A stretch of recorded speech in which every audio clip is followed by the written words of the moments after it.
కిక్కిని ఇద్దరిని కలిపి ఒక బాసినెట్‌లో ఏసామనమాట. ఎందుకంటే ఇద్దరు గూడా సెపరేట్‌గా ఉంటే పల్టీలు కొట్టి కొట్టి వాళ్ళు ఒక దగ్గర ఉండట్లేదు. సో, ఇద్దరిని ఒక దగ్గర ఏసి ఆడిపిద్దామని ఒక దాంట్లో ఏసాము.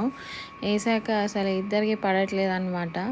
నువ్వెందుకొచ్చావంటే, నువ్వెందుకొచ్చావు అని ఒకరికొకరు బాగా కొట్టేసుకుంటున్నారు. చిరాకు పడుతున్నారు. ఎంత ఇరిటేషన్ అంటే వాళ్ళ ఫేస్‌లో తెలిసిపోతుంది. అంత ఇరిటేషన్‌లో ఉన్నారు. కిక్కి చెయ్యి పట్టుకొని కొరికేయాలన్నంత ఇరిటేషన్‌లో ఉందనమాట. అది కూడా ట్రై చేస్తుంది. గిగ్గి ఏమో కొంచెం పైనుంది కదా, గట్టిగా తంతుందనమాట తనని. తనకి ఇంకా ఇరిటేషన్ వస్తుంది కిక్కికి. ఎట్లా అయినా సరే తన దగ్గర ఉన్న టాయ్స్ తీసుకుందామని అనుకుంటుంది. దాన్ని చూసే ఏడుస్తుందనమాట. సో, వాళ్ళ డాడీ ఇక్కడ కూడా ఉన్నాయి టాయ్స్ చూడు అని చూపిస్తున్నాడు. అలా జరుగుతుందనమాట ఈరోజంతా. వీళ్ళిద్దరి అల్లరి మామూలుగా లేదు. ఇద్దరిని ఒక దగ్గర వేసేసరికి